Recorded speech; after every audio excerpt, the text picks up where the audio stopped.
Hello and welcome to the April 12th JupyterLab weekly call. Today we have 14 people on the call and we have a few items on the agenda already.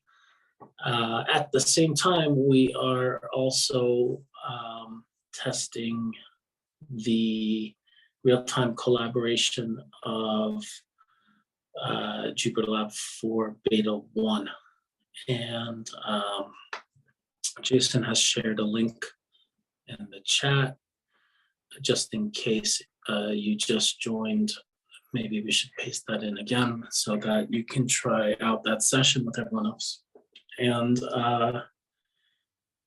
after the agenda, we can talk through what things we noticed, if there are things, and get some feedback on the RTC experience. And also there appears to be a section at the bottom where people are writing notes, so that's really helpful in the additional discussion section. But for now, why don't we get started? The first person on today's agenda is Fred.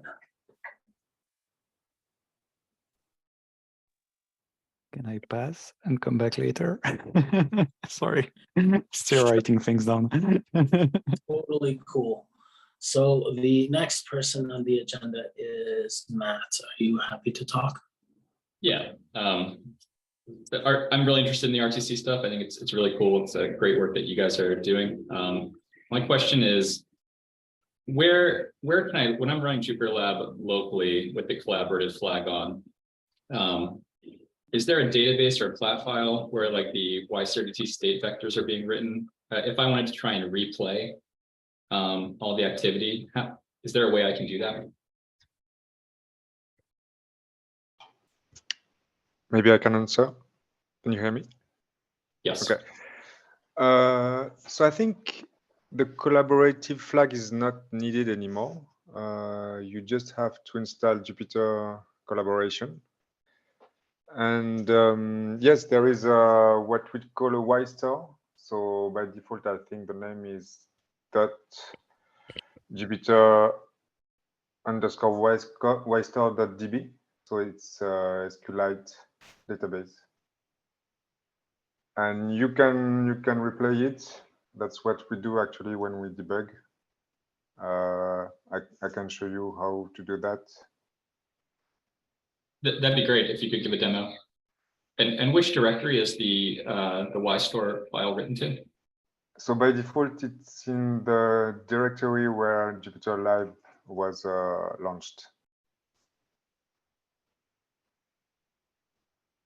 So it's a .jupyter.yddoc.db, I think. Do you mean the current working directory or like the app directory? The current working directory. I do see it in the current working directory. Great. If you to open a terminal and do ls-a, you will see that on the binder that we are currently working on. Super helpful. Thanks. Sure. Cool. Great. Okay. So should we move to Jason W to give Fred a chance? Yeah, let's please move to Jason. I said I was ready to go and then I was muted. JupyterLab issue 14300, we discussed this at Triage yesterday. This was something that I opened based on some feedback I got internally from my boss, Brian Granger, who I don't think is on this call. So 14300 concerns the fact that in JupyterLab 4, you can collapse the output area for a cell, even if it wouldn't need scrolling anyway. And ironically, this actually makes the output area a little bit larger because we add a drop shadow to indicate that this is scrollable. So Brian wants us to disable that scrolling toggle if the output is too small. Mike, who I believe is on the call, pointed out that there are some use cases for wanting to enable scrolling even if it doesn't seem like it would be necessary. So I'm curious about what the broader group has to say about it. Vidar has his hand up. Did you have a question about this or comment about this? No, I just saw Mike's comments and Okay. I was going to ask about the same things, but yeah. Do you agree with Mike's comments or have like follow on to that? So I know that if a cell is producing large outputs, you would want the UX to be able to do it, right? So also, it's not clear to me, like if I have a cell with large outputs and I turn on scrolling behavior and then I clear all the outputs, what happens, right? Hmm. And how should the UX reflect the state that, yeah, scrolling is still on for collapsing, but it's currently empty, right? So there's outputs might come and go, but the state of whether it's collapsed or not persists. Yep. So I think that needs to be taught through. That's a good observation there about clearing the output. Other comments, questions about this one? Also feel free to leave comments on 14300 as well. I just figured based on the conversation we had yesterday at Triage, which is typically a smaller meeting, that we might benefit from having a broader conversation about this.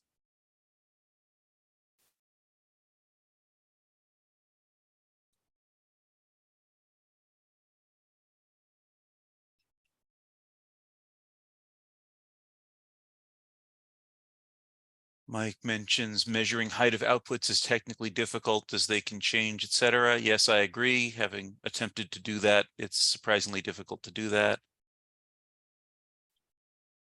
Some metadata may affect this thing. I have not seen this one, 9976, that Nick just shared.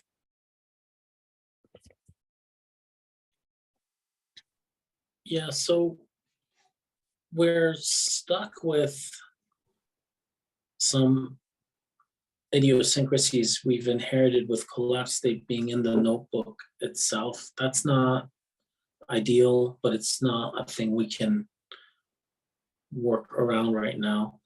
And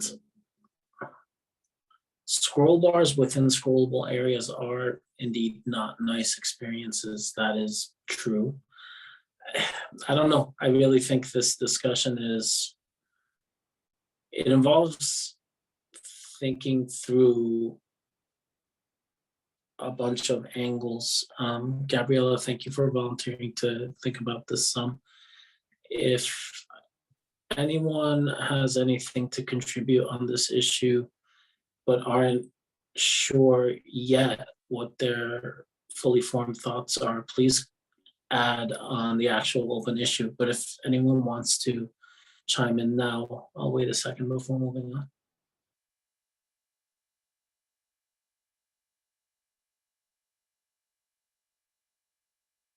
Okay.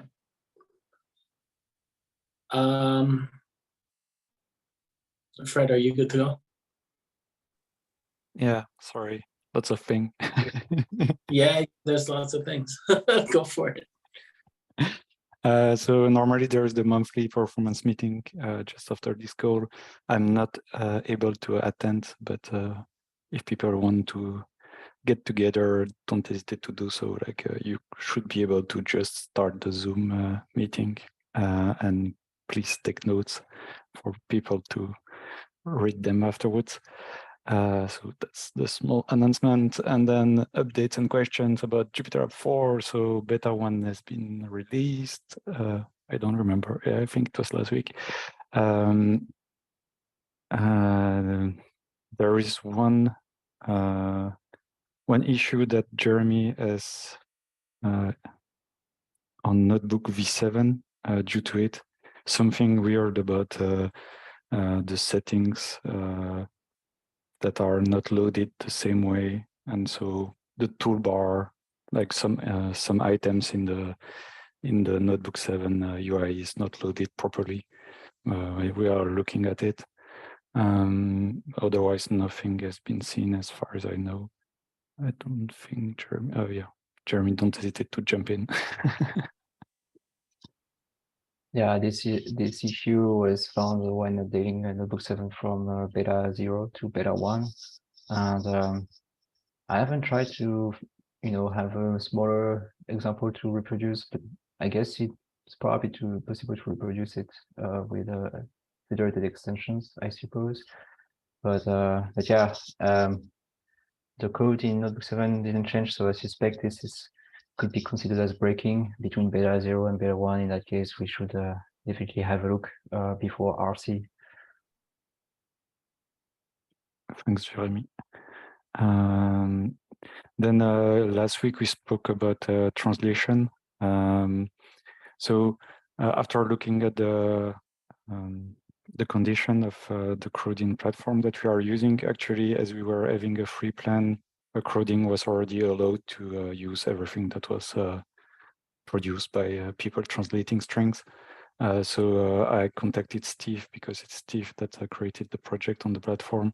He applied for the premium account for open source project, and we got it. So yeah, that's just so that everybody is aware of that.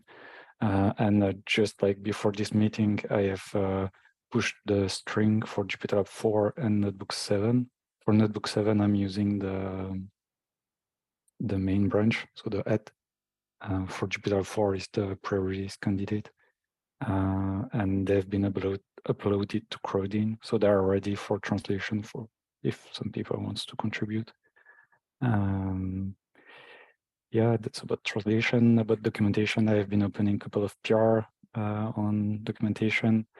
Mainly, I've tried to generate dynamically the list of plugins and tokens that are provided by all core packages directly in the documentation. Also kind of related to documentation, I've created a draft PR to use our notification system that we have now. And the idea would be to notify all users about RC. I don't know if it's a good idea, if we should not notify for RC, but only wait for final. So yeah, let me know what you think. Either right now, I will shut up for 10 seconds.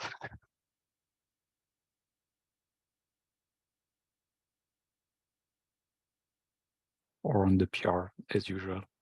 I guess a lot of upstreams would have different channels that you can subscribe to. So you could be on the nightly if you're crazy. You could be on the pre-release channel. And you could be on the final channel, and you default people into the final channel. That's a nice idea. I don't know how the infrastructure can handle it right now, but actually it's a nice idea. Yeah, so if the setting in there is, so the current one remains unchanged, it's just final releases, and then you can opt into a tooltip for the scroll tool. Then you can, opt into which channel you want. I assume the toast thing can do that. Never show again, show pre-releases, whatever. Yeah, makes sense. Okay, I looked at that. So, but anyway, like the PR is also good, so that if it's for the final, then we'll change just the text for final. Then about propagation, so Florence is still working on porting the extension example. There is 16 done out of 19. We haven't seen any major blocker. I also have ported all the Jupyter renderer that we have. They are all cross-compatible. That part of the API hasn't changed, so that's a good news.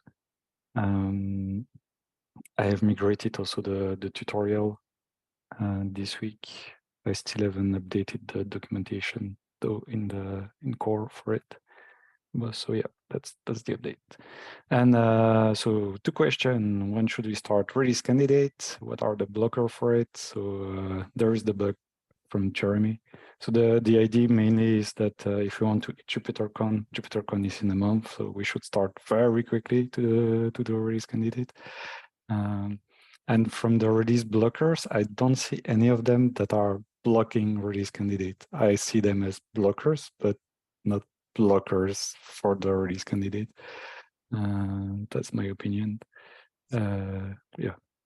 I have a question. So, like release candidates, for my general education, it can still have like blocking bugs, right? Or is it it needs to be one-to-one to the final release, and we just like testing it? It's bug fixes, so it's bug fixes. My thoughts, and I welcome other opinions on this. My thoughts about a release candidate is that every release candidate is something that, like, if we're satisfied with it, it would just become 4.0.0 with no further changes. So to that end, I would like to see we currently have 6 release blockers. I would like to see all of them either mitigated, or we decide that they're no longer release blockers prior to declaring RC0. Okay. Otherwise, we should just keep going with beta 2. Okay. Just to notify that at the rate we are solving issue, that probably means 2 weeks of work before we solve the 6 of them. So one thing we might consider then is not a 4-week RC period, only a 2-week RC period, because if we can, I think we should have final for JupyterConf. It's not the worst thing in the world if we had an RC for JupyterConf, but it would be better to have final.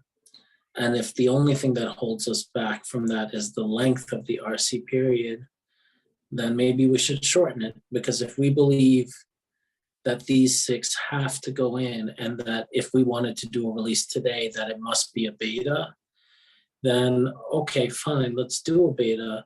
Let's solve these issues as soon as we can and then call it an RC, but make the RC period shorter.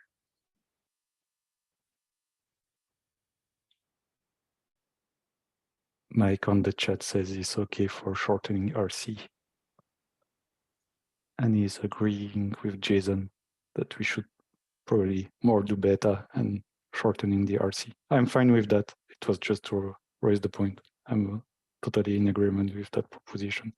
So do we target that, solving the blocker issue that are listed? Hopefully not no new blocker issue will be seen, but let's see, and wait for those before starting RC, and then allow ourselves to reduce the size of the RC period. But probably we will revise how many weeks depending on when we tackle all the blocker. Okay, so some release blockers are not assigned, Andrew brings up. Yeah, basically my next week is gonna be issue resolution. So yeah, I see. Oh, there's 6 release blockers. One of them actually blocks Notebook 7, so it's pretty high priority because it prevents Notebook 7 from having a true beta. Let's see. 3 of them are unassigned. I guess, well, wait, Fred, were there other things you were going to talk about before we jump into trying to assign these? We could always do the assignment during the issue triage once the recording is over. Okay. So Mike Yeah. has his hand up though. Yeah, Mike, go ahead, please. So one of the release blockers is rather minor, and it's just a quick CSS fix, and I can do that. But I also have my hand up because I added one point to the agenda that you might have not seen. And this is my question about the experimental LSP extension. And I do not mean the LSP package. I mean the LSP extensions or the integration with user interface, the settings, etc. I don't think that it has seen enough testing to ensure that it would play well with the external LSP extension. And I wondered whether what you all think about potentially hiding the extension part behind the flag so that we can make breaking changes in 4.1? Or is it fine because it's flagged as experimental?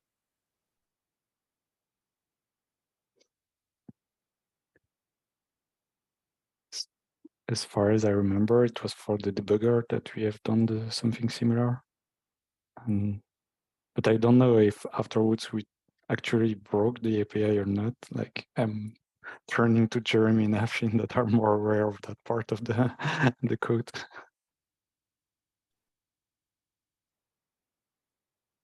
Well, that wasn't hidden behind the flag. That was hidden behind feature detection of the kernel, so it was easier to roll it out without people seeing it. You didn't have to change a runtime flag.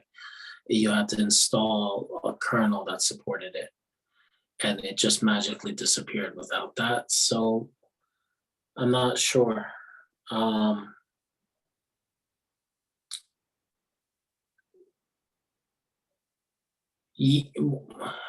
Yeah. Okay, thanks. So Mike says he'll open an issue. Nick points out that perhaps we could do feature detection via REST API. But if core is shipping with those REST APIs, then that's not going to accomplish the same thing. Oh, you're saying the API will just say, sorry, I have no language servers. So the language servers REST endpoint exists. It's just that it will return an empty list. Is that, got it? Okay, yeah. So okay, my concern, go ahead, just please. to clarify, my concern is mostly about, like, if you go to setting editor, there is a JSON schema, and I believe that this will likely change some of these things. I think once we start adapting it when for the language servers extension. When it comes to setting schemas changing, we have prior art where without a major version bump, what we did was create a temporary extension that loads the old formatted settings and changes them to the new formatted settings and writes them so that the end user never notices. Would that sort of pattern accomplish everything we need? Okay. Yeah, that would work. Thank you. Cool. Okay. Anything else we want to talk about in this thread?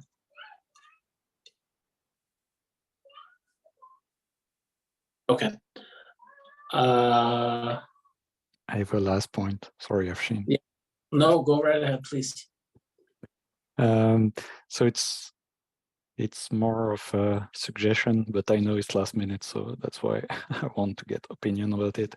I've been playing around since a couple of weeks with another project templates that's called Copier. I don't know how to pronounce it exactly in English.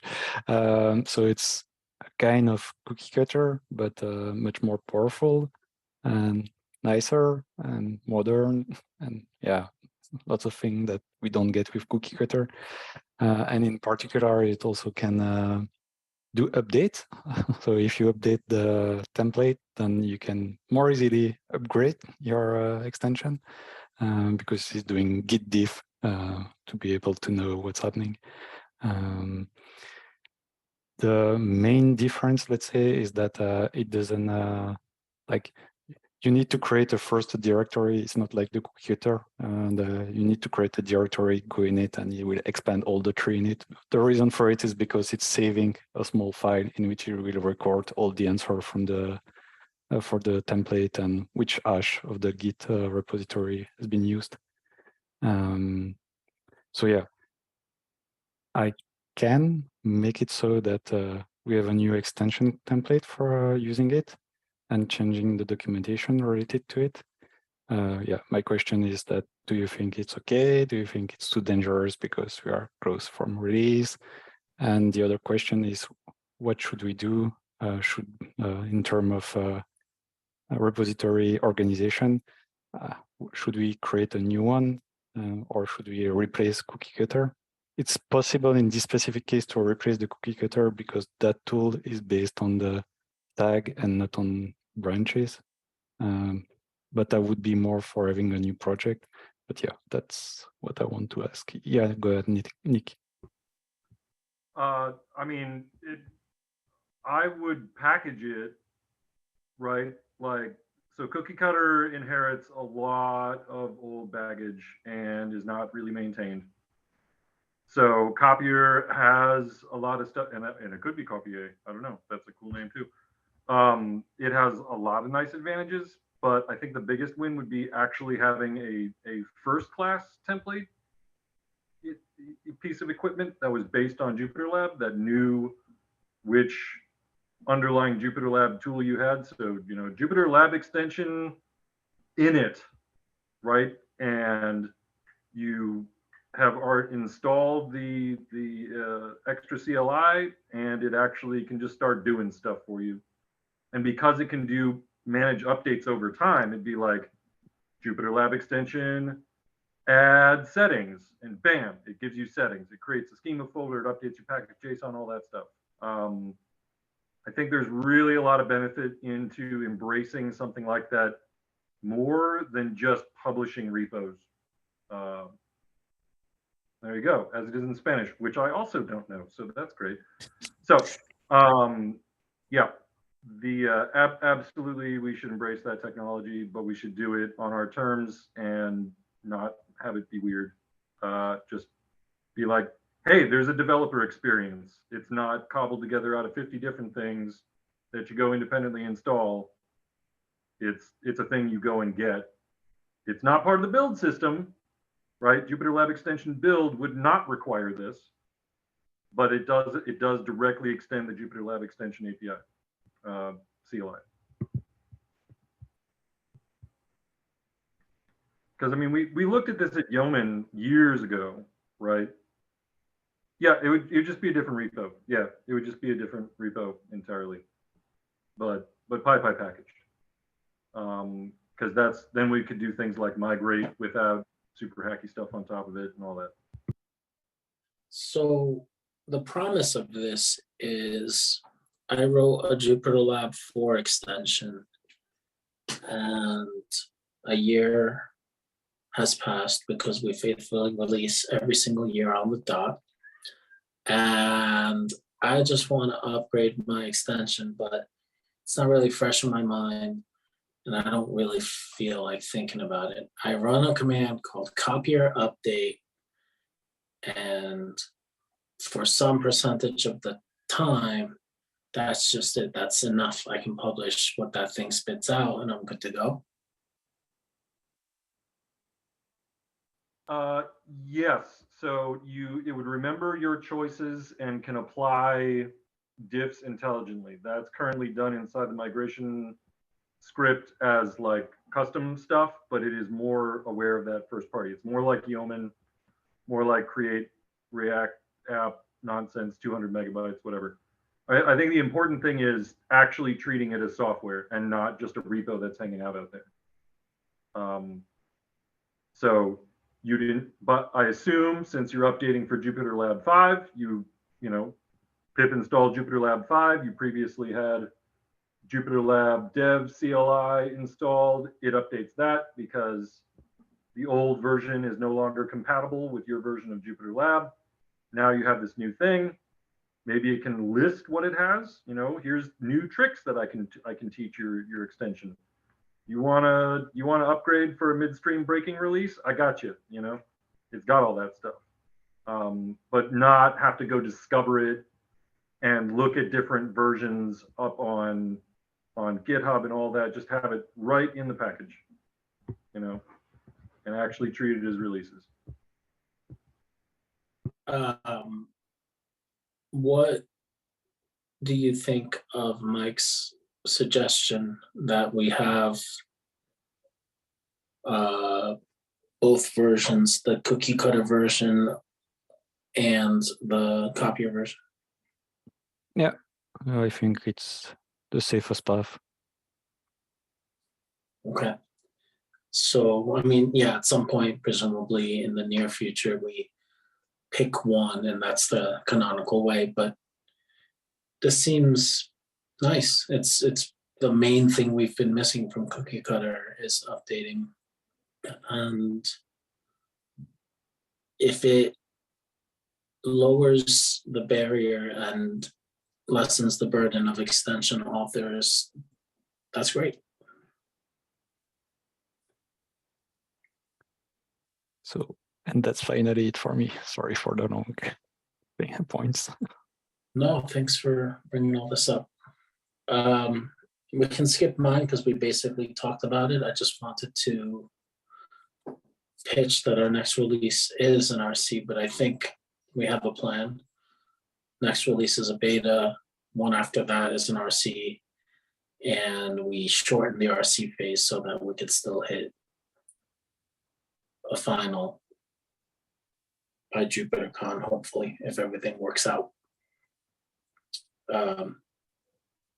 Okay, so we have some commentary on RTC, but before that, I just want to double check. Anyone want to talk about anything they didn't add to the agenda? I see some things in the chat. Let me check. Oh, I see. Okay.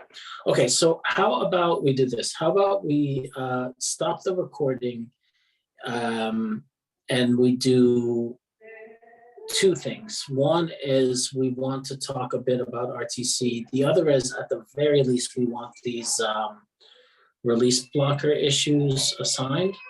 Oh my, sorry for the background noise. So I'm going to stop the recording right now. Brace yourselves. Oh my, can you hear all that? Oh, yes. Everyone on Nice. YouTube can as well. Kids are famous. Yeah. All right. Here goes. Brace yourselves.